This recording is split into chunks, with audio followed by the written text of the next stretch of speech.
Surely you can't be serious. I am serious. And don't call me Shirley. Good morning, Vietnam! I have you now. We came, we saw, we kicked its ass. Hello! My name is Inigo Montoya. You killed my father. Prepare to die. Life moves pretty fast. You don't stop and look around once in a while, you could miss it. My calculations are correct. When this baby hits 88 miles per hour, you're gonna see some serious... You're listening to the 30-something movie podcast. One movie each week, 30 years in the making.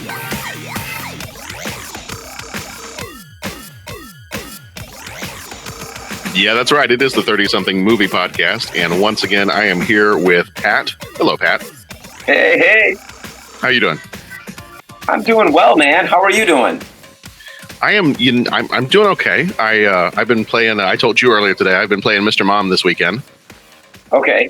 Kids, where does mom keep the diapers? Thankfully, we don't need diapers anymore. But, right.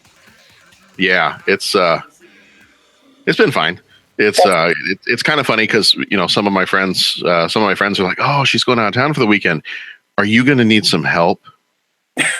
No. Like, no, I'm the children's father. I'm fully capable of caring for them and keeping them alive and right, doing everything that needs to be done.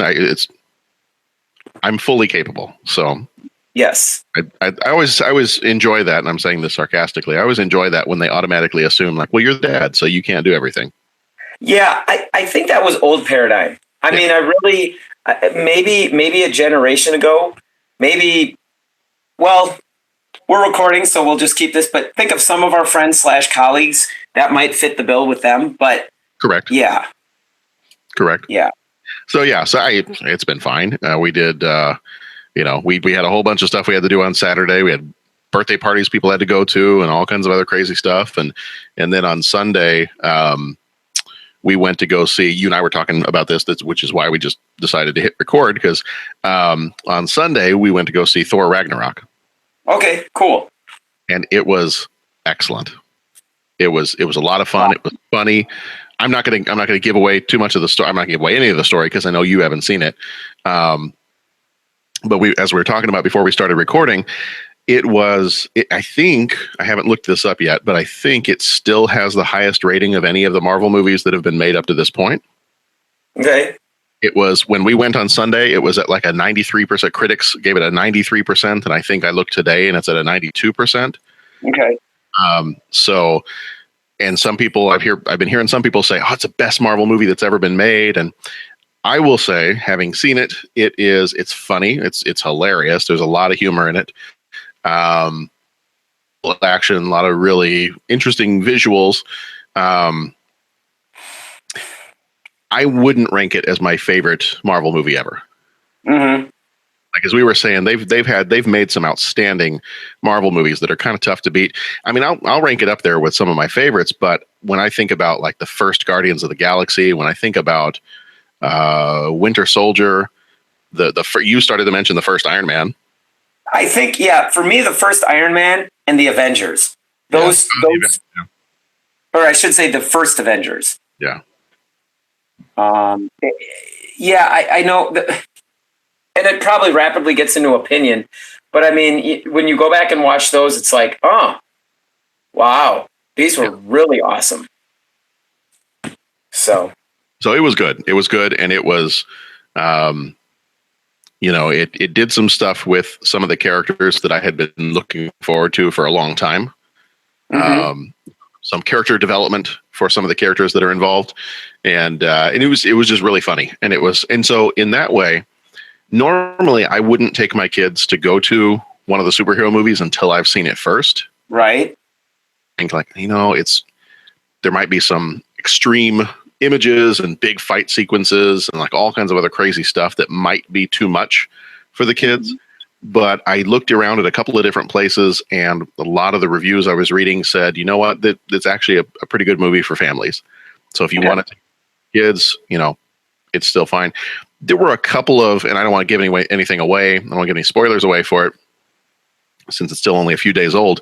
There were a couple of parts in it where I thought, ooh, that's a little intense for kids. But we reached a point where my youngest is 7, so and she's seen a lot of the other superhero movies at this point. She's seen Wonder Woman, she's seen Guardians of the Galaxy, she's seen Ant-Man, she's seen Avengers, so she's seen all the Star Wars movies. So there were a couple of things that happened to a couple of characters in terms of like injuries and things like that, and I was like, that's a little that might have been a little intense, but we got through it and it was fine. And the only thing I worry about is Nora came out of the movie, and we always have a discussion after the movie, and we always ask, what was your favorite scene? Who's your favorite character? And her favorite character is the villain. I get that a lot from Daniela too. Yeah, I kind of feel like our daughters are very similar. Yeah, I think so. No. Okay. So, yeah, she's like, I really like the bad guy's name is Hela. She's the goddess of death, and so she's like, yeah, my favorite character is Hela. I'm like, Nora, that's not what your favorite character is supposed to be. You're not supposed to.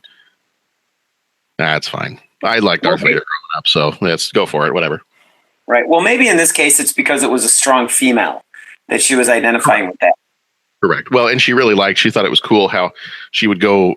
A lot of the scenes, she has long black hair, and she would take both of her hands and she'd start to run her hands. She'd start at the top of her head, kind of like she's going to smooth her hair back. And as she does it, she reveals like these antler type things, this antler crown headdress thing that she's wearing just starts to appear as she kind of brushes her hair back. Right. And Nora thought that was really cool. So yeah. She's like, yeah, maybe I could do that sometime. Like I could brush back my hair and I would grow moose antlers too. No, but you can imagine. That's fine. You can pretend. Yeah. You do you, sweetheart. You do you. Whatever you want to pretend. That's fine. But it was a lot of fun. And even the parts, and I think I went with because my wife's out of town, went with my sister and went with my mother-in-law. And even my mother-in-law commented, she's like, there were some parts that were kind of intense and kind of violent, but a lot of times they followed up some really intense parts with some really quick humor. Okay. So it almost lessened the impact of the violence. Okay. Well, that's good. Yeah. So I did, in some ways I did feel a little bit better about doing one like this as opposed to, I'm trying to think of like a alternative Marvel movie that I wouldn't have necessarily taken them to. Nora might be a little creeped out by Doctor Strange. Right. Okay. There might be some creepy parts in that she wouldn't be as okay with, but no, this was great. And, Jeff Goldblum's in it. He was hilarious. Okay. But yeah, so no, if you haven't seen this one yet, and this one, there's enough visually going on. This one might be worth going to see in the theater. Yeah, I'm kind of, as I was listening to you talk, I was kind of thinking, okay, do I take the kids? Do I not? Now Dominic is 8. Yeah. So he's in the window of Nora and John Ezra. Danielle is 4. So that might be a little bit much for her. Right. Yeah. Well, and keep in mind, my kids are screwed up. So even Nora at age 7 is probably not a normal 7-year-old. Right. I've already tainted all of them. So. Right. They've been adequately corrupted. So. Right. No, I get it. I've done that myself. Like the kids will see something and someone say, so is it okay for kids? You know what? Make up your own mind. I don't want to tell you something. And then all of a sudden it's like, dude, what do you say? So no, I totally get it. Yeah. But yeah, it was a lot of fun, a lot of funny stuff in there. And, you already know from the previews, the Hulk is in it. The Hulk was outstanding. He was probably one of the best parts of the whole movie. Okay. Of the 3 Thor movies that they've made, I will say this was my favorite of the Thor movies. Okay, cool. Which sometimes is not saying much because Thor 2 was not very good. Mm-hmm. The first Thor, a lot of people don't like the first Thor, but I really like that one. Mm-hmm. But I think this one edges out the first one just by a little bit. Okay. Cool. But I would say visually, because there's so much going on visually and we get the fight scenes, especially in that arena scene, that was probably my favorite scene in the whole movie. And I'm not going to go into detail on it, but the fight between Thor and the Hulk, that's one that I kind of think you'd need to at least see it once in the theater. Okay. So Got it. it was Well, like if somebody had asked me if I should wait and see Guardians of the Galaxy on video at home versus seeing it in the theater. I still think something like Guardians of the Galaxy, you need to at least see it once in the theater. Okay. Got it. Yeah. Got it. So, Well, you know what? There's not really a whole lot of other movies in November that people are necessarily going to be looking forward to going to see. Justice League. Mm-hmm. So, Well, John, maybe what we should do is, like sneak out like matinee after conferences or something. I could probably be fine with that. Yeah, or maybe not. I don't know. It's all good. But that one's definitely on the short list of ones I'd like to get out and see. So I'm glad it's an excellent movie. It's just sure been a wonderful, wonderful year for movies. Oh man. And even though I kind of joke, I'm looking forward to Justice League. I fully realize it may be a hot mess going into it, but I kind of, if there's a movie that I'm going to sneak out, the Tuesday after conferences are over that morning, if there's a movie I'm going to sneak out and go see, I'm going to go see that one. Yeah, really? Okay. Well, it'll be out by then, and I'm a glutton for punishment. So, well, maybe I'll join you. I mean, if it's I'll join you for that one. Okay. I know that some of the theaters around here do like $5 movies on Tuesdays. So yeah, well, we'll figure out the time. We'll see, what time my kids are done with school and all that. So have your people call my people, and we'll do lunch sometime. I think that sounds good. Now I really feel like Gordon Gekko. Yeah, talk at you, babe. Now that I have people, yeah, that's right. So I had a couple of really quick new movie news things. All right, man, fire it up. Let's jump into the first one, and I'm really sorry Jeff is not here because I know he would have loved this. This one came out this article came out just a few hours ago, and the headline is "Following Wonder Woman's success, Red Sonja is getting a movie reboot." Wow! All right. So this is from cinemablend.com, and again, came out 4 hours ago, and they've been talking about a Red Sonja movie for I don't even know how many years, like 10 years now. Probably since the first one came out. Oh yeah, probably. And I know Jeff was not a big fan of the original movie, and probably it just didn't even seem like he was a fan of the character at all. But Red Sonja has been a character, like I liked that movie growing up as a kid, and they've had a really good comic that's been running for the last few years or so. Like really good artist, really good writer. Actually met the artist and the writer both for the comic at one point and got autographs from them, and talked to them a little bit about the comic. And so it's a character, to me, she's a character that is not necessarily super like Wonder Woman would be. There's no superpowers there, but it's that idea of like the warrior. Right. And just to take it and throw it on its head. We normally have like the Conan the Barbarian. We normally look at the man warrior. And I don't know. And it's not just because she's in, scantily clad chainmail stuff, but, it just something about that whole concept where it's the woman warrior that is the primary character and the men are all secondary. They're there to help her out. Kind of like what you got with Wonder Woman. Right. So I'm excited about it. I don't know that they've said who's going to direct, and they definitely haven't chosen somebody to play her yet, but they were just announcing that they originally talked about having a TV series, but now I think that they've mentioned, now that they've said a movie is going to be happening, I kind of think that TV series is going to be pushed back. Yeah, here it was. Last year, there was going to be an R-rated Red Sonja TV series that was supposed to be developed by X-Men director Bryan Singer. Okay. So they're not sure if that's going to happen now because of the movie project. Okay. So I didn't have anything more to say than that. I'm a big fan of Red Sonja, and we covered it a year or two ago on the podcast. So yeah. Well, you know what? I want to share my excitement with the world. We'll put it that way. Yeah. Hey, man, if it's a good movie, that'll be pretty cool. Yeah. Well, if they can do half of what Wonder Woman did, that'd be totally fine. Yes, most certainly. So my other thing really, really fast was another thing. I actually found this also in Cinema Blend earlier today. And this is just from a few hours ago as well. The news article says Disney might be preparing to buy 21st Century Fox in a major media deal. Okay. That would be kind of a big deal. And because there are currently, and this is how the article starts out, currently there are 6 movie studios that are kind of the major ones, the superpowers. Paramount, Warner Brothers, Universal, Sony, 21st Century Fox, and Walt Disney. okay, so this is like a big merger. This would be like, this would be like Facebook buying Twitter. Okay. Or this would be like Walmart buying Target. Got it. Yeah. Interesting. So it would be kind of a big deal. Now, the article goes on to say that in order to avoid any kind of backlash from, the talks of like monopoly and things like that, that they would have to be very careful about it, and that there are certain things that they can't buy from Fox because, I guess, of federal regulations that say you can't do certain things. Okay. So they can't buy some of the TV channels, or they wouldn't buy them because Fox has their Fox Sports and everything else, but Disney owns ESPN.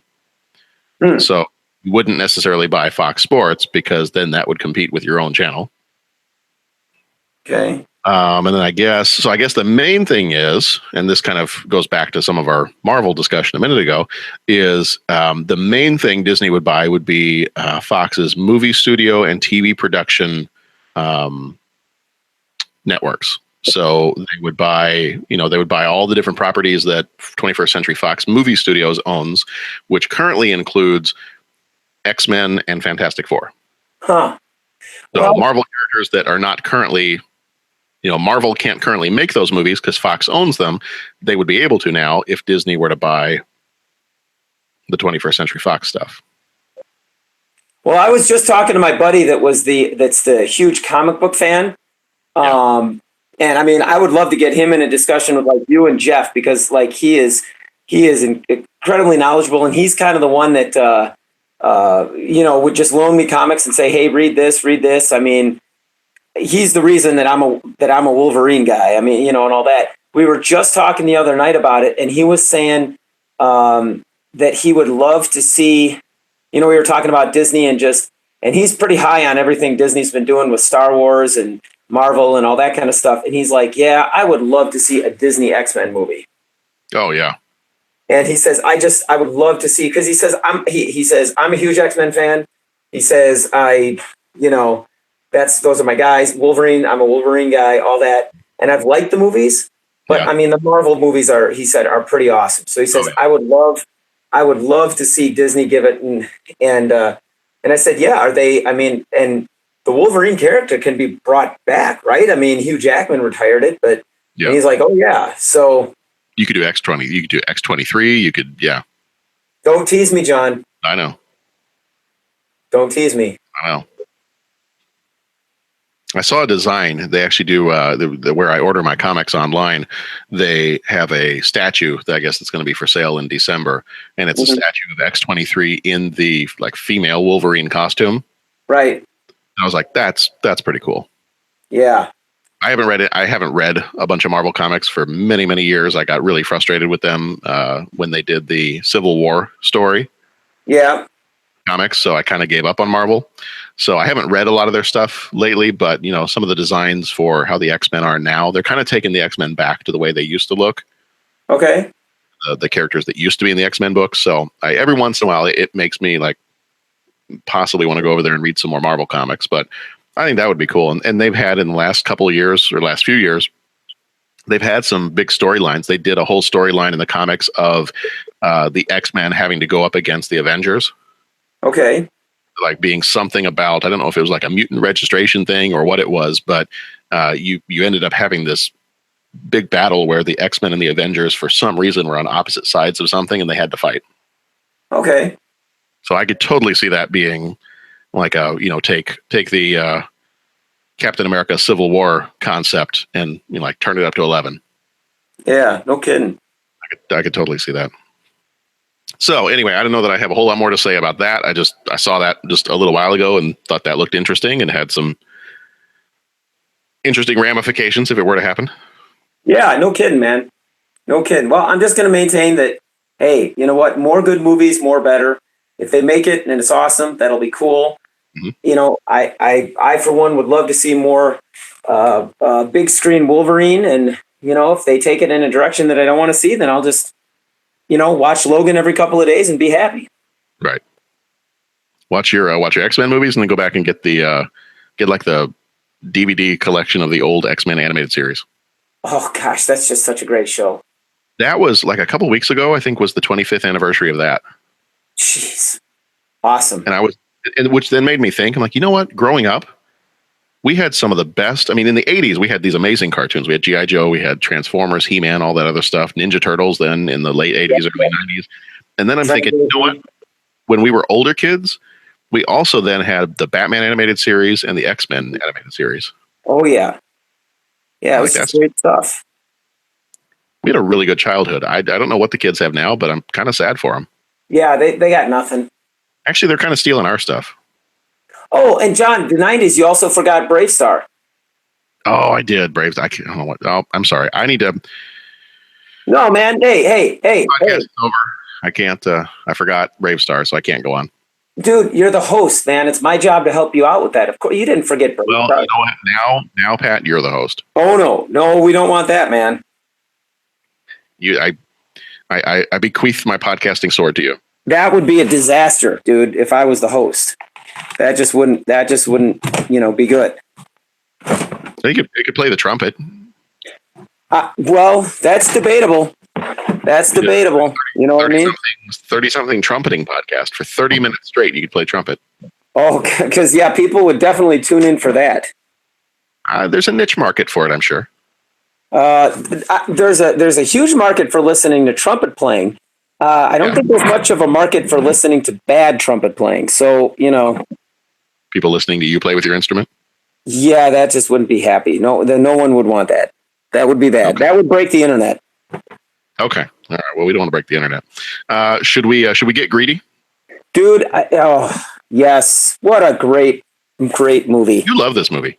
I do. I actually own this sucker on DVD, and I'm like, why do I own this on DVD? Like, why do I own this on DVD?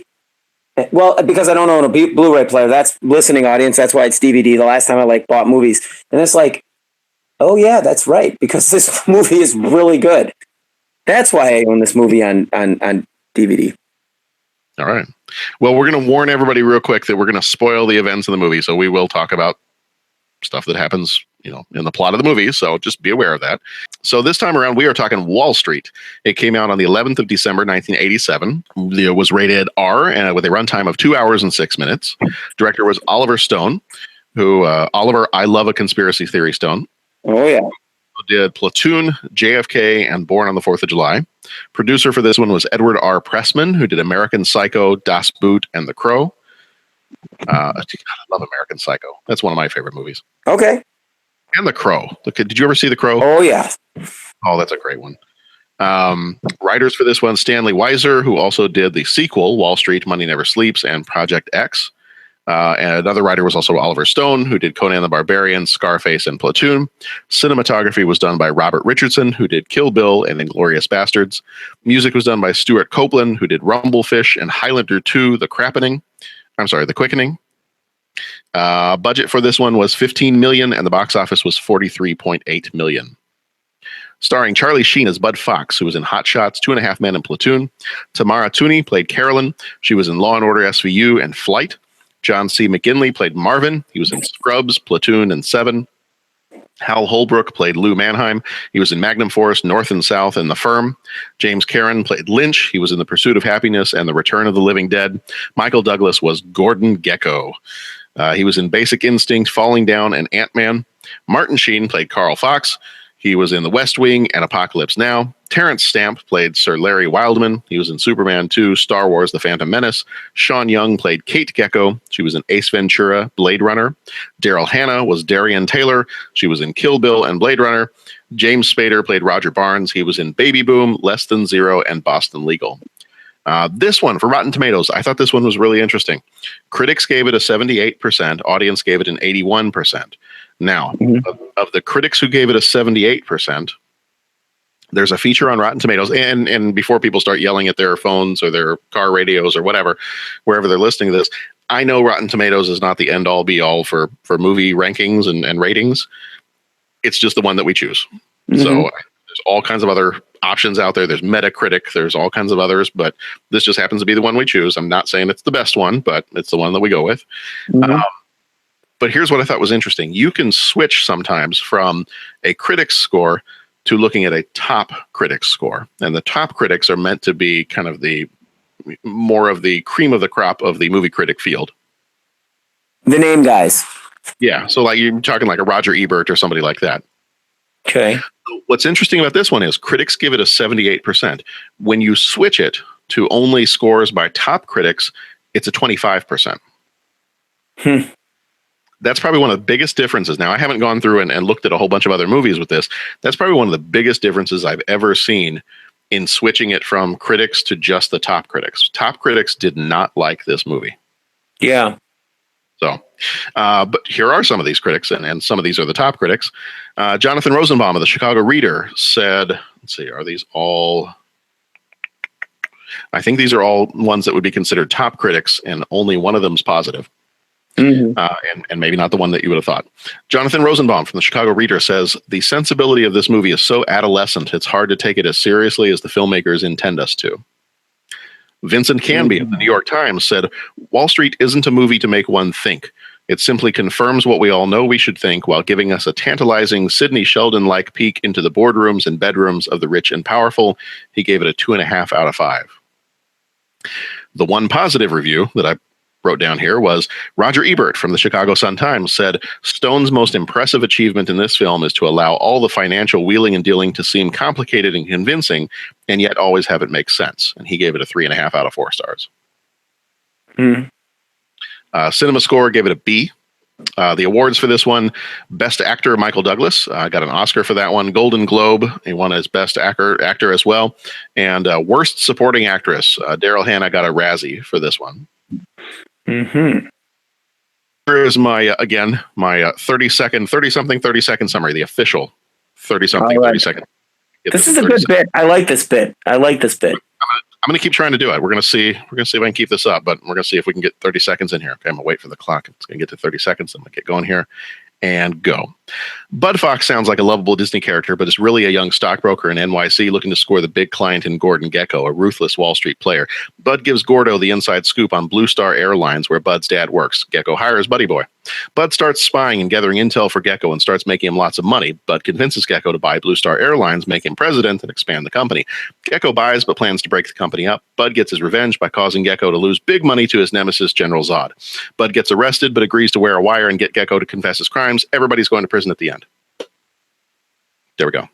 That was 30 seconds. I actually did that in 30 seconds. That was impressive, John. I'm just saying. That was impressive. I'm very proud of myself. I'm proud of you. Thank you.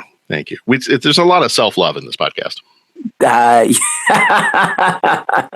That's why we have the video turned off. That's right. All right. So here is the trailer audio, and we will be back in just a moment. From the director of Platoon, Wall Street. The stock is plummeting. When it hits 18, buy it all. Something big is going down. I want to know where he goes and what he sees. I want you, pal, to fill out the missing picture. Mr. Gekko, that's not exactly what I do. Where you can trade your honor. I can lose my license. That's inside information. For power. If you're not inside, you are outside. I know what this guy's all about. Greed. There is no nobility in poverty anymore, Dad. Greed is good. Greed works. What makes you tick, Bud? The fear of being poor. That's all gonna change. So I'm catching the express. All right, Mr. Gekko, you got me. Trade your peace of mind. What's in it for moi? More money than you ever dreamed of. Just the beginning, pal. If any trouble does arise, you are on your own. The trail does stop with you. For a piece of the action. The richest 1% of this country owns half our country's wealth, $5 trillion. All it takes is a little inside information. I don't care where or how you get it. I think you owe me. And you can trade everything you believe in He's using you, kid. You're too blind to see it. for everything you've ever wanted. I get a strange call from the SEC. They asked to see my records. This is heavy, bud. I don't know where you get your information, son, but I don't like it. Michael Douglas, Why do you need to wreck this company? Because it's wreckable, all right? Charlie Sheen, When does it all end, huh? How many yachts can you water ski behind? How much is enough? Daryl Hannah, You may find out one day that when you've had money and lost it, it's much worse than never having had it at all. Martin Sheen, What I see is a jealous old machinist who can't stand the fact that his son's become more successful than he has. You see, he's a guy who never measured a man's success by the size of his wallet. an Oliver Stone film, Wall Street.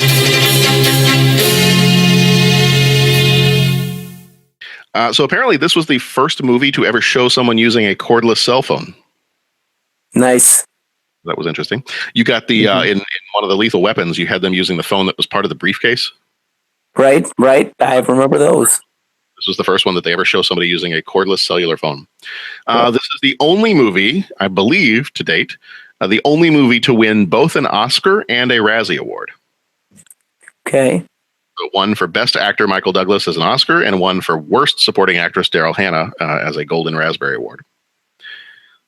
This one I thought was kind of interesting, and it made me think, and maybe kind of go back and look at a couple of scenes as to how they were filmed, because I don't know that I was really thinking about this as I was watching the movie, but it made sense, and I went back and watched them. It's totally there.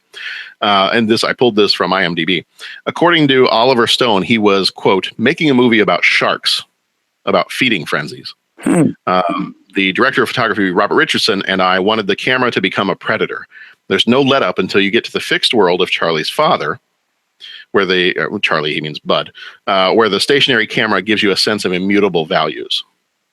The director saw Wall Street as a battle zone and, quote, filmed it as such, including shooting conversations like physical confrontations, and in ensemble shots, he had the camera circle the actors, quote, in a way that makes you feel like you're in a pool with sharks. So that was kind of cool. And then I went back and I watched a few of the scenes, and it's true. The camera is either always moving or circling in some way. It's like the camera is a predator stalking its prey when you're in all those Wall Street scenes. And then you get to the scenes where he's with his family, he's with his dad, and the camera stays still. Oh, cool. So I thought that was really cool. Just a way of kind of showing that, when he's there in the Wall Street situation, everything is moving. It's constantly moving. Like if you stand still, you're going to die, kind of thing. And then when he gets with his family, everything is solid. Everything is reliable. Everything is, that's his foundation. So I thought that was really cool. I just want to throw one thing in for when you were talking about cast. You mentioned Martin Sheen, The West Wing. Also, what's his name? Holbrook. Is it Hal Holbrook? Yes. Mm-hmm. He also was in The West Wing as a bit part. He was the deputy secretary of state. Yes. The guy that they brought in that always gave President Bartlett a hard time because he was just, and I thought the character was so great because he just had such a deep understanding of world affairs, the military, and a complete modern understanding. Anyways, I'm getting into a West Wing podcast, but that guy was really, really good in The West Wing as well. Just wanted to throw that in there. Oh, yeah, absolutely. Do you remember the first time you saw this movie? John, it must have been post-college. Okay. I think it was out, and I remember just because, I grew up and I never saw it. And then when I was like high school and college and able to start, watching movies like this, I was always into something that, had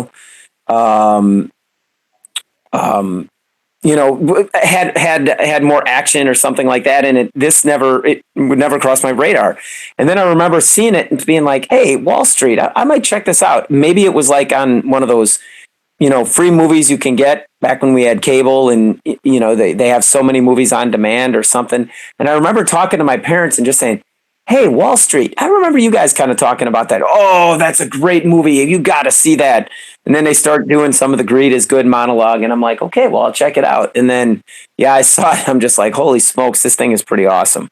So I was definitely out of high school when I saw it. So it might have been with some friends in college or like post-college, when like an on-demand movie.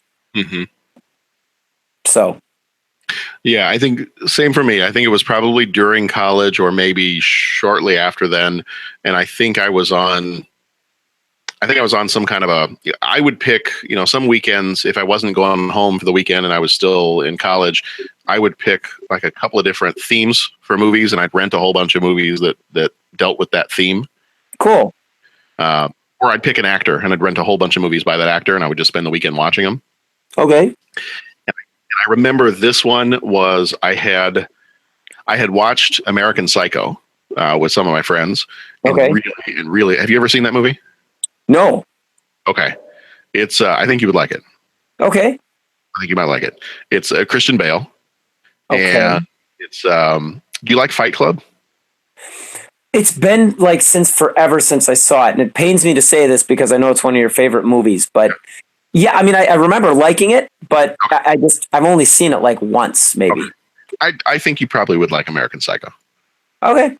But yeah. So I remember watching that with my friends and just loving that movie. And that movie is set in the 80s. I want to say that one came out like in 2000, maybe. Okay. But it's set in the 80s, and it's kind of these guys working in the financial sector, and kind of along the themes of like the excesses of the 80s. You have all these movies or stories about how everything was done to excess in the 80s with, especially with money and greed and power and real estate and just all that stuff, and very flamboyant characters and drugs and all kinds of stuff. So I think I watched American Psycho, and then I decided for the rest of the weekend I was going to rent a bunch of other movies that dealt with the same topics. Mm-hmm. And so I think that's when I went out. And I got Wall Street. I got maybe might have gotten Bright Lights, Big City, Michael J. Fox movie, and probably a couple of other ones. But that would have been about the first time I had seen this one. Was I was watching just a series of movies on like all the craziness and the excess of the 80s. Right. Yeah, so that's probably about the first time I watched it. So it's probably like early 2000s. It was probably like right around college time that I would have seen it too. I wouldn't have had any interest in seeing it before that. Like you said, this wouldn't have been one that was on my radar. Mm-hmm. But I remember enjoying it. I mean, I remember liking it. My mother-in-law loves this movie. She was excited when she heard there was a sequel coming out back in 2010 when they did the second one. So she really likes it. It's a fun movie. I enjoy watching it. I enjoy the characters in it. I don't know. I don't like it to the same degree that she does, or I think that you do. Mm-hmm. But I enjoy the movie for what it is. It kind of a look at all the things that were probably wrong with business and with Wall Street and all that stuff in the 80s in particular. Mm-hmm. And, I think that the character of Gordon Gekko is a fun one to watch. He's a fun villain. Mm-hmm. Yeah. So, I mean, I enjoy watching the movie, and this is probably the fourth or fifth time I've seen it. Okay. So it's definitely one that every few years I don't mind going back to. It wouldn't just be something I'd only rewatch for doing a podcast, but yeah. So I mean, I think it's on my list of movies that are good, but not necessarily ones that I would own. And I know that you own the movie, so yeah, it's a little bit higher for you. Yeah, it is. And obviously the characters that it portrays in there, like the villain, Martin Sheen plays a great character in there. I mean, I love the line when, he comes walking up and Charlie Sheen's trying to tell him like, Dad, I got some money or something about money. And Martin Sheen just says, all I know is that money is just a royal pain in the butt. Yeah. And it's like, yeah, man, I'm with that. Yeah, you're right. Money is just really, so it was great because, you just had that, the good versus bad characters. I mean, you just had them right there. The guys wearing the white hats and the guys wearing the black hats. And so that was fun. As far as portraying that financial piece, I mean, we can either, delve more into that. I don't want to hijack the podcast, or just say that these issues are, more apropos in another podcast. But I just find that all very interesting. And, sort of like you said, is just portraying the excesses of the 80s, but also just kind of showing this different group of in society, this different I don't want to say different mindset, but yeah, just this different subset. And it's fun looking back and saying, okay, well, that's pretty dated because all this was going on. And then it's like, okay, well, it's pretty interesting because look at what this has morphed into over the last, 30 years. And then what was the sequel? The tagline on it, greed still works. Yeah. And then it's just like, and it's just like, okay, well, we're still dealing with, a lot of wealth concentrated in the hands of very few, and it being manipulated and the system being gamed. It's an interesting movie. I mean, obviously, I know a lot of it is fictional, and you got to always do the fact versus fiction with those, but definitely a good jumping off point for some interesting discussion. Yeah. The subtitle for the second one was Wall Street Money Never Sleeps. Okay. That was the name of the movie. But right. But I want to say it was Money Never Sleeps. Poster or a tagline that said greed is still good. Yeah, greed still works. And that's what it was, because didn't he say greed, for lack of a better word, it works. Greed is good. Greed works. And I think I thought it was something like that. Greed still works. I could be all wet on that. Yeah. Well, and that quote, the greed, for a lack of a better word, is good. I think I didn't write this one down, but I think it was listed on one of those lists of like the top 100 most influential or most memorable movie quotes of all time. Right. So it's in there, and you say that, and I think a lot of people, even if they, are not huge fans of this movie, I think they could probably tell you where that comes from, or at least they'd have a decent idea of where it comes from. Oh yeah. Even if they can't name the movie, they probably can picture Gordon Gekko saying that. Yeah. So a couple of interesting things about this is I enjoy watching this movie because I am not a financially savvy person at all. Like to even just keep my head above water, I listen to like the NPR Planet Money podcast. Uh-huh. Just so I feel like I'm not a complete waste of space in terms of trying to understand that kind of stuff. And, and that's not to say that I don't have accounts and investments and things like that in certain places, but I am certainly not like, if it was a contest between the people in this movie and me, mm-hmm. They're going to steal all my money because there is no way I could ever possibly hold my own in a room with these people, and they're throwing out all these numbers and the 3/8 this and this. I have no clue what you're talking about, but it's entertaining to me because it's like one of those things where you have no clue how to do something, but you enjoy watching other people do it. Right. Like sort of like I feel when I watch the movie Rounders. Yeah, very similar to that. So. Go ahead. I interrupted your thought. I'm sorry. No. That was my whole thought. That's one of the things I enjoy watching about this movie is I will never. I don't want to say never, because we are teachers and we teach about the growth mindset and that you have the ability to learn whatever it is you want to learn as long as you persist. And right. I don't think I will probably be on the level of these people anytime soon. Mostly because I'm not going to put forth the effort to even try to do that because that's not my chosen field. But yeah, it's fun. It's kind of fun and interesting to watch these people do their thing. Right.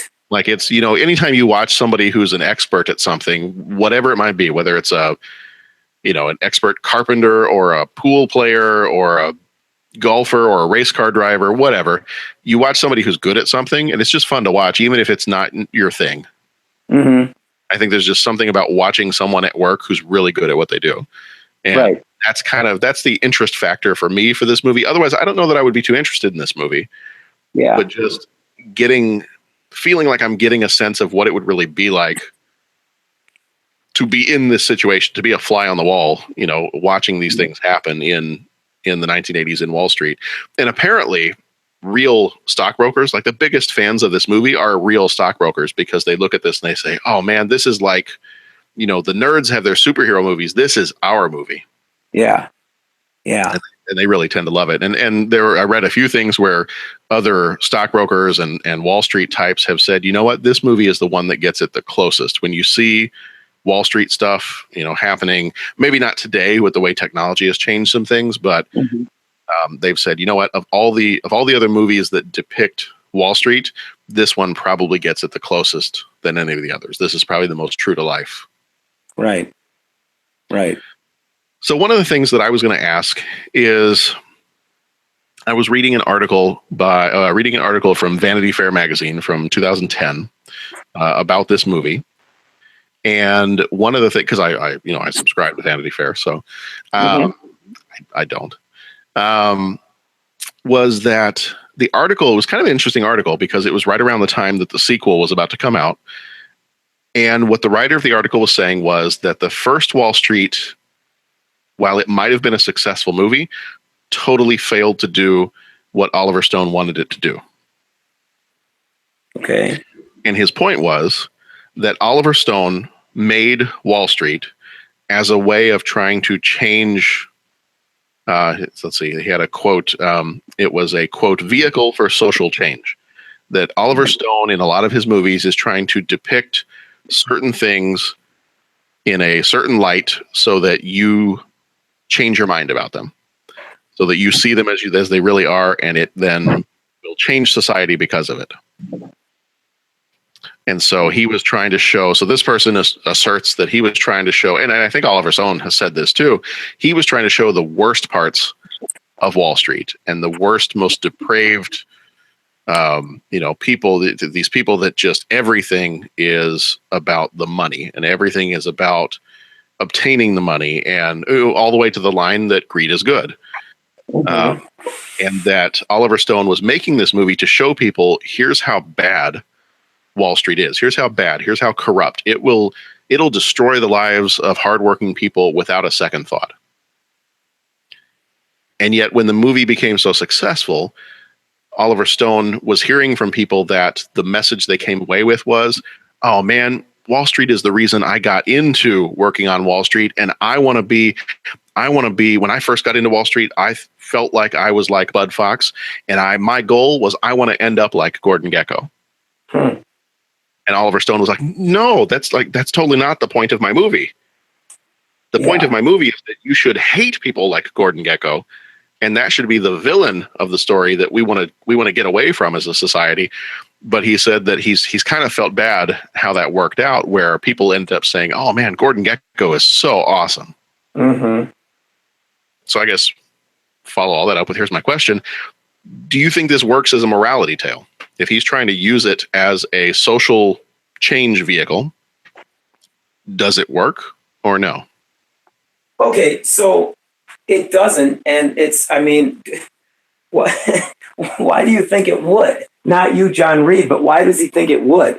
I mean, he's up against like the number one drug in the world, money. I mean, that is the driving factor. Unfortunately, and I'm not some, pinko communist here saying this, but I mean, he's up against the driving factor in the world.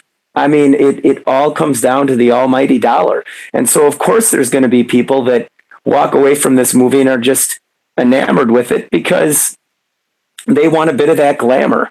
They want that fast lifestyle. I mean, everyone wants to get rich. And yes, I am saying this with a degree of skepticism and a degree of distaste, because I mean, I find it repugnant, but I mean, it is, that's what people want. It's like when, Jeff and we had that discussion about movies that deal with the Italian mafia.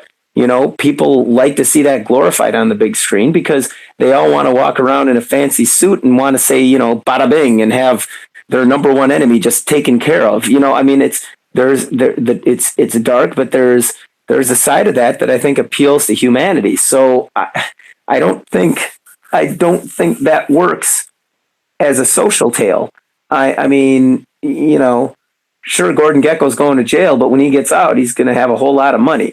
I mean, sure, Charlie Sheen, is going to jail, but we still applaud him because, by the end of the film, the way they depict it is, by God and by golly, he's going to go up there and stand him down and tell the truth and be the good guy and everything, and redemption follows on the other side of it.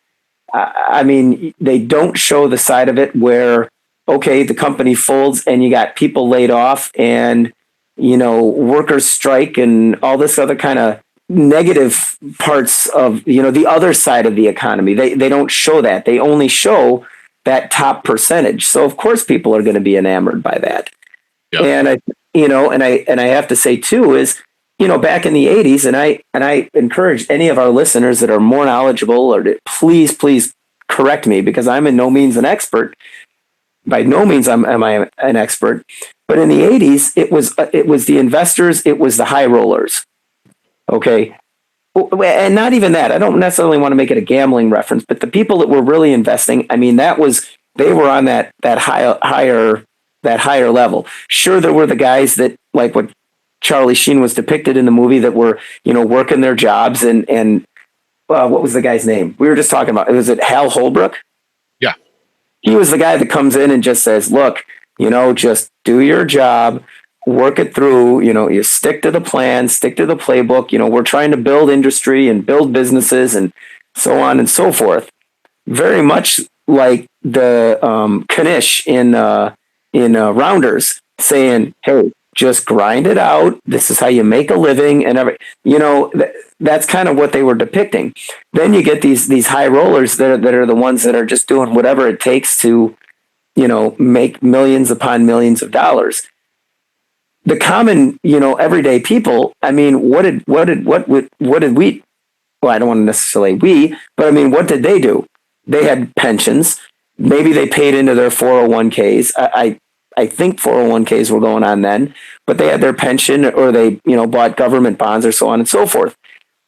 You correct me if I'm wrong, but I think it was in the 90s, maybe late 80s, when they first started opening this up and trying to get, people to buy into companies. And that's when the quote unquote common man could actually buy stock in the companies, It was actually right around this time, because there were a couple of other things that I was looking at earlier that talked about that this was kind of the boom of the common man really being able to get into the stock market. That, you had, what did I read? There was a number of like only a million, it was a million, or maybe it was 10 million, something like that.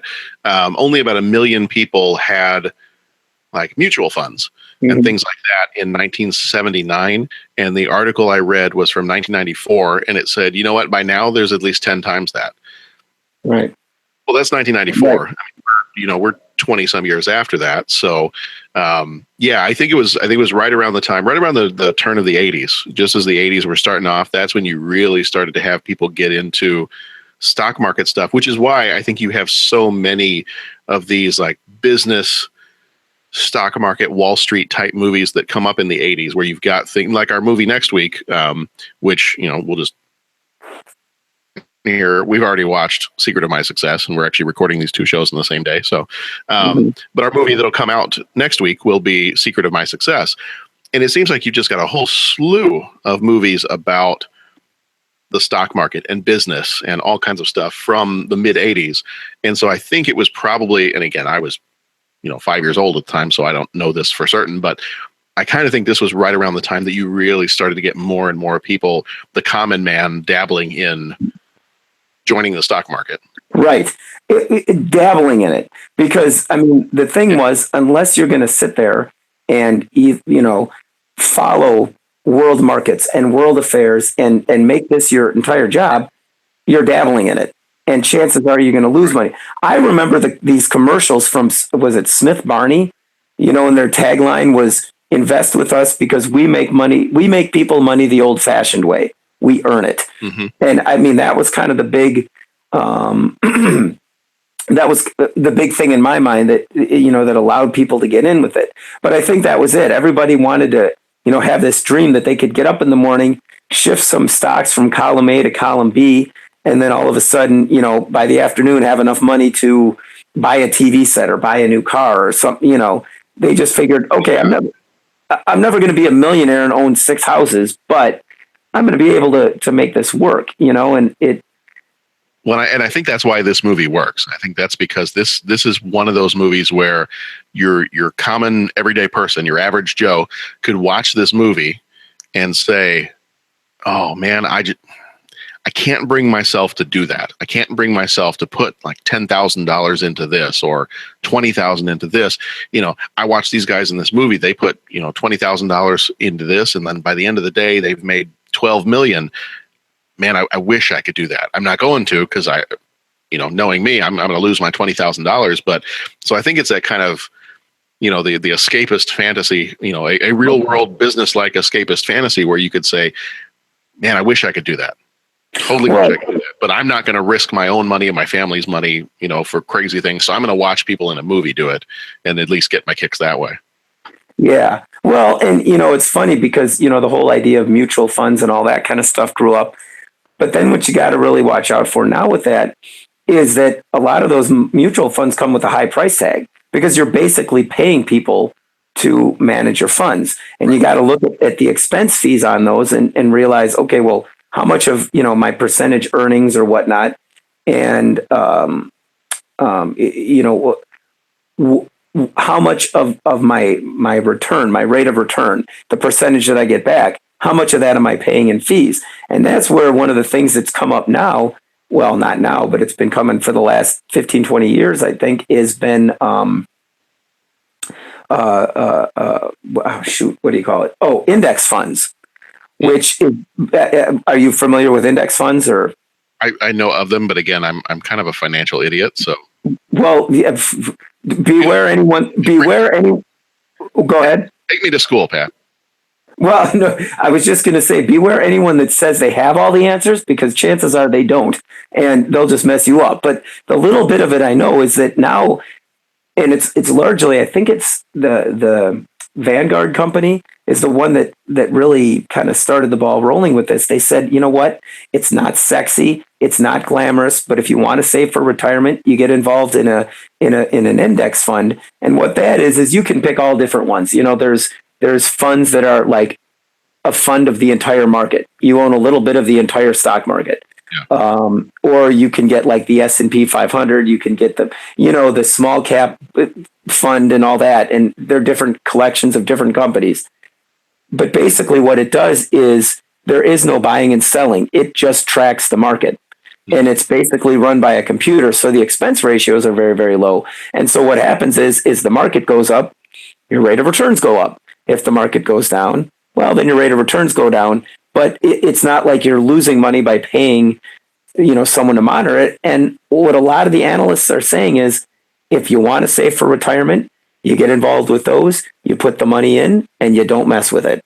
And you just keep, socking money away.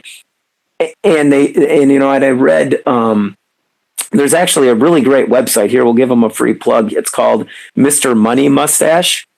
And it's got a lot of really, really, really interesting things about how to save money, how to take care of your money. And it really kind of, it just gives you a different way to look at the world. So if you want to check out some really interesting stuff, start reading some of the articles on Mr. Money Mustache. But he did an analysis of it. And he said, if the common person, okay, let's say they try and invest in a mutual fund as compared to an index fund, as compared to, well, they're just going to buy stocks. And, I'll buy a stock of these 5 companies. And, his analysis said it's kind of the not glamorous, not sexy, just put the money away in an index fund. That's kind of what helps you get to your goals by the time you retire. Yeah. And again, the whole irony is, maybe there were some teachers that were very savvy with this 30, 35, 40 years ago. But in reality, a lot of teachers, the idea was there was going to be a pension. Right. Right. And I think that's like even in what was that? I said, that's the idea. Well, that's the idea. But, let's get into talking about Illinois finances. As my grandfather used to say, if ifs and buts were candied nuts, what a Merry Christmas it would be. Yeah, that's right, man. That's right. Well, and related back to what we saw in this movie. Even in this movie, when he was trying to, he was doing the Blue Star Airlines and he brought the head of the baggage handlers and the head of the mechanics and the 3 union. All the union people. All of those folks that were represented, I can't remember. Were they talking about a stock offering for them? They were. Yeah. Okay. So, I mean, that was one of the things that they were going to take a pay cut in that scene. That was the deal that Gekko and Bud were making them was you're going to take a pay cut now, and if things improve, then, we'll raise your pay and we'll talk about stock options for you as employees. If things don't improve, then the pay cut stays permanent and we need to make some other decisions. Right. Stock options was a thing that they were like an employee purchasing program or something like that. Right. But it didn't seem, I mean, all of those folks, they were probably going to be on a pension. Yeah. I mean, I would guess that's what those jobs were. So, I mean, this whole thing, I mean, and now what do you hear? I mean, businesses are going all, it's all 401ks, and how much control do you have on your 401k, and businesses match it. For us, I mean, a lot of the talk about the teacher thing is to convert that pension thing over to an investment style retirement. So, I mean, those things have been very interesting to see how the trends have changed there. Yeah. But I don't know. I'm just kind of rambling, but it just, as we get further and further away from when this movie came out, it's interesting to see, the time period that it depicts, just from a historical perspective. Yeah. This 30-something Planet Money podcast has been brought to you by Casper Mattress. Yeah, that's right, man. Like I said, you've ever had, and yeah. Beware anybody that tells you that they're an expert, because either A, they're your buddy from work that, is not qualified to be giving you financial advice, number one. And if he's smart, he'll say, hey, well, this is what I've heard of, but go check this out from someone else you trust. Or B, they're a salesman trying to sell you into some mutual fund or something where they're going to be making money. Mm-hmm. So I know that's the way the world works, but I'm just saying. Yeah. So I don't know what more we can say about this movie. I mean, it's a fun look at what Wall Street was all about in the 80s, and I'm sure there are still parts of it that are the same way, just maybe in a slightly different way. For me, like I said, it's not up there with like my favorite movies, but it is one where I get to enjoy watching people do things I would never do with my own money. Mm-hmm. Yeah. So I enjoy it. I enjoy a good villain. I think Gordon Gekko's a fun villain to watch too. Some of the other supporting characters in the movie, not so amazing. Daryl Hannah, not a great job in this one. So I'm not gonna. I don't want to go so far as to say she deserved the Razzie that she got, but guess I'm not an actor, so again, the whole expert thing. I'm not saying I'm an expert on it, but I go back to something that you said. I really enjoyed all the scenes where it was Bud and his dad, mm-hmm. and his dad just trying to give him some of that old-fashioned wisdom of, hey, look, this stuff means nothing. The stuff you want to actually build something with your hands, Right. And I'm totally guilty of that. I can't build a thing with my hands. I'm really good with computers, but you stick a hammer in my hand and ask me to fix something, not a chance. But I think he was speaking.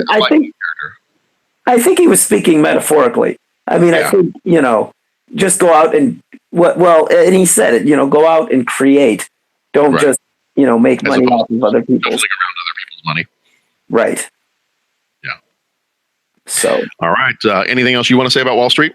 No, I mean, other than just going off and saying it was a fun movie and a fun character study and all that, and I want to go on the record too of saying that money is a part of our world, and I think what the one character was saying that, hey, we're investing in things and we're building bridges and companies and all this. I mean, a lot of that is good, and I mean, a lot of that, people being able to buy into it, and being vested into these markets. I mean, that is what allows them to have money for retirement, or allows them to help their kids afford college, or, there's a lot of good that can come out of it as well. I don't want to just sound like, an extreme, like get rid of all the money, but I mean, then this cues the deeper discussion. There's just an awful lot of that wealth concentrated in the hands of very few, who don't always like to share. Right. So, Well, and the other thing that I liked about this movie is that even though it's trying to show the corruption of the whole thing, that there were still some good people in the system. That it wasn't. It would not everyone in Wall Street was evil. Like I appreciated how in the end it came down to General Zod wanting to actually take the company and to do something positive with it. So the anti Gordon Gekko, actually the Gordon Gekko that's more powerful, was it Sir Larry was his name, and that he actually wanted to do good things with the company. So I like that part too. Not just that, oh man, all of Wall Street is horrible. All of Wall Street is corrupt and depraved. And no, there are actually some people here who want to do good things. It's not an entirely broken, corrupt system. No. Yeah. No, but, and I think it has a way of writing itself. I mean, there was the stock market crash in the 20s. The 80s. I mean, there was some economic times were real hard in the early 80s. I mean, and that whole of pro business thing. I mean, that was largely led with the whole Reaganomics idea, cut taxes tell me if this sounds familiar, cut taxes on the businesses and the corporations, and the wealth will trickle its way down to, the little folk at the bottom. And so I think there was that big focus, but then going into the 90s, I haven't heard anything like that this week. Never. And then, you go into the 90s, there was a recession and all that. And then that kind of righted itself. And then we just came off the Great Recession, in the, what would it be? The early 2000s, or well, not early 2000s, but around. Which actually, that was the subject of the Wall Street sequel, was the 2008 to 2010-ish recession. Yeah. Well, yeah, and what did you have? You had the housing crisis, and you look at that whole thing, and again, it was people trying to make money. And I mean, now you could turn around and you could say, well, no one forced those folks to buy those houses and get into the the home loans that were above out of their element and all this kind of stuff. No one forced them to do that. They made their own decision. Well, yeah, but how much were those, the people working for the loans or the people working for the banks and all that? How much were they really trying to, help out and really say, hey, you shouldn't be getting into this house? Or how much were they saying, oh, no, you can definitely get the bigger house. Let me show you how. Right. A little good. Yeah. And it's, again, I don't want to demonize anybody, but I mean, there was some stuff when Tammy and I bought a house that we sidestepped some landmines on, and it was like, you look back on it and it was like, my gosh, we almost bought into that. Yeah. And I mean, I'm not a very intelligent person, but I'm also not an idiot. So, I mean, it's kind of like, here's me of average intelligence. I've had a little bit of education and I almost got suckered into this thing. And I don't know if it was, nefarious people trying to, take me hook, line, and sinker, or if it was people that just bought into the hype, right. And so. Yeah. All right. Well, next week we're going to have a little bit more of a lighthearted look at business in the 80s. We're going to be taking a look at The Secret of My Success. So in the meantime, let's see, we've got the rest of our November, our money movies. So next week we've got The Secret of My Success. Money. Okay. That's voice cracked a little bit there. But you got it, man. You got the pitch. You were there. It was all right. We got most of the way there. So we got Secret of My Success coming up next week. And then after that, Baby Boom. And then after that, Can't Buy Me Love. And then possibly a bit of a recession with the Justice League. Okay. Well, no. Hey, man. Hey. You know what? I'm putting up my shields. My shields are up right now. It's you know what, John? I hope that Justice League is the Captain Kirk that has the prefix code that can lower my shields. All right. Here's the thing, John. I have no clue if that made sense, but okay. So let me ask you this: do you like DC comic book characters? I do. They're my favorite. then you know what? Just go enjoy seeing DC comic book characters. I'm going to have fun. I had fun during Batman versus Superman. It's not a great movie, but I had fun watching it. Suicide Squad, that's a different story. But yeah, this movie has all my favorites. It's going to have all my favorites in it. So it could be a steaming pile of crap, and I'm probably still going to at least be entertained by it while I'm watching it. Oh yeah. So, Wait a minute. Are you talking about the Academy Award winning Suicide Squad? Yeah, I'm sorry, I forgot to reference that. Yeah, we need to pay it its due respect for being the Academy Award winning, the Oscar winning Suicide Squad. Yes. You're welcome, Jeff. All right, so that's going to be our November movies: Secret of My Success, Baby Boom, Can't Buy Me Love. We could also call this James Spader month because he's in this movie and he's in Baby Boom. All right. I believe he is. He had a lot of movies in 1987. Yes. He was all over the place. And then December is our leftovers month. We're going to be doing Fatal Attraction, The Disaster Artist, because I think we'll probably go see that one. And then Artist Goes to Camp, Throw Mama from the Train, and Star Wars The Last Jedi. So those are our next several episodes coming up. And I was thinking the other day, if we have time somewhere in there. Oh, you know what? The one I forgot to mention. Jeff wanted to do a Casablanca 75th anniversary. Yeah. So we're going to throw that because I have still never seen Casablanca. Okay. Yeah, I'm right there with you. Bits and pieces. So gotta watch that at some point. We probably will have an episode in there somewhere in the middle of all that before the end of the year for the 75th anniversary of Casablanca.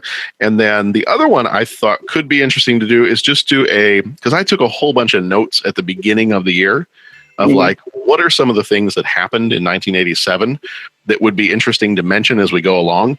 And I thought originally of like just throwing out some little trivia type stuff in each of our episodes, and I failed miserably at doing that. So one thing that I thought could be interesting is if we have time, maybe doing like a year in review, like what happened in 1987. Okay. Yeah. You know, some of the political stuff, financial stuff, sports stuff, entertainment stuff that's not necessarily movies. So if we have time, that could be kind of a fun one to just run through some of that stuff and talk about those kind of things. But we are very quickly nearing the end of our 1987 movies. So if you've got any 1988 movies you would like to share with us as we are starting to plan out for next year, feel free to let us know. If you go to our website, 30podcast.com, from there you can find all the other places you can get in touch with us. We've got a voicemail line. We've got email. We're on Instagram, Twitter, Facebook. I don't know. There's probably something new that's going to come out next month, and we probably will end up being on that too. But in the meantime, those are all the different ways you can get a hold of us. If you want to subscribe to the show, we're on a couple of different podcast services. So we are on Stitcher, Satchel, Google Play Podcasts. We are definitely on iTunes, and you can just listen directly from 30podcast.com. So, and I know that there's a couple of other, more than a couple, podcast collecting services that just they find podcasts automatically, and you know, you can subscribe to them there too. There's a whole bunch of others. I've looked, and we are on most of those too. So if you are looking for a place to subscribe so you get us hot and fresh every time a new episode comes out, then you can go ahead and go over to whatever your favorite one is and look for the 30-something movie podcast, and we will be there. So until next time, be excellent to each other. Thank you, Pat. Thank you, John. And we will see you all back here next time for The Secret of My Success. Be excellent to each other. Go watch some good movies. We'll see you next time.